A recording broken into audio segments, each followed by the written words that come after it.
Hello, this is Matthew Robert Payne. This is the chapter where we're going to cover the gift of prophecy.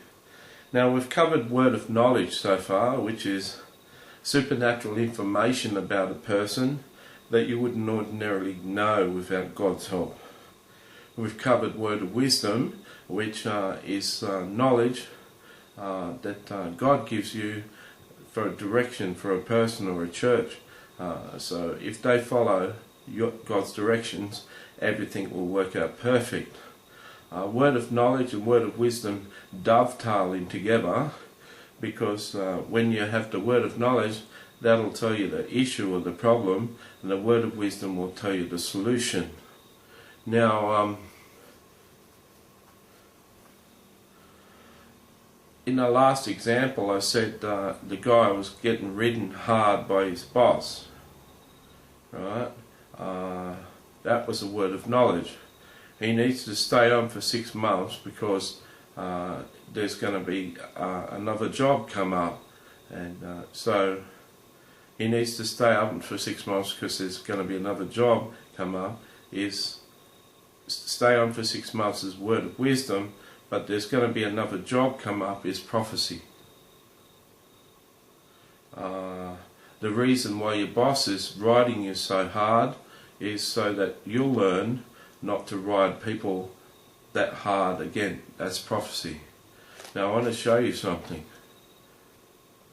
Words of knowledge are here, words of wisdom are here.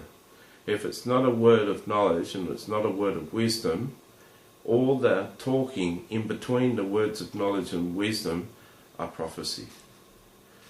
A lot of people think prophecy is forthtelling, telling of the future. Although prophecy can be speaking about the future, it's not always what prophecy is. Prophecy is essentially the words that fill up the gaps between the words of knowledge and words of wisdom. If it's supernatural information, revelation about a person's life, that's word of knowledge. If it's the directions of God, that's a word of wisdom, and all the other fill-in words and sentences, that's the gift of prophecy. A lot of people think if you have the gift of prophecy, you've got the whole 3 gifts. This is true. You could say that the gift of prophecy is the whole 3 gifts. Most prophetic words, a good prophetic word should have words of knowledge in it, should have, and prophecy in it. It doesn't always have to have a word of wisdom in it. You could get a prophecy that says you've been waiting all your life to preach. You've been developing yourself and writing articles and preaching online, and you've been waiting to preach in a pulpit. God wants you to know that it's not more than 2 years away where you're going to start to preach in the pulpit, and not to worry, but to continue reading the Word, drawing close to Him, and writing your sermons online. Okay? That contains all of it. You've wanted all your life to preach the gospel.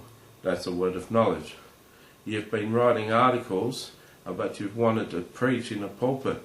You've been writing articles and you wanted to preach in the pulpit. That's a word of knowledge.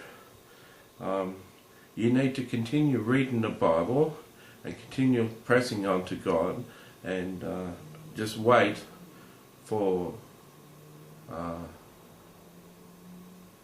the opportunity to preach.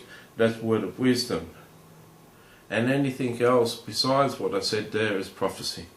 Okay, so prophecy, I want to underline. A prophecy does not have to talk about the future. This one did, this one I used did, saying that you've in the next 2 years you're going to preach. That's prophecy, that's talking about the future. So I hope that you've come to understand, get a basic understanding of what word of knowledge, word of wisdom and prophecy is. I know it's not comprehensive. If you want to have comprehensive understanding of the spiritual gifts, you can get Bill Hammond's book, Prophets and Personal Prophecy. Okay, we'll go on to the next chapter, and that's involved in the prophetic office, the office of prophet, and there's many chapters, there's many things that are involved, but this is another element that can be used sometimes.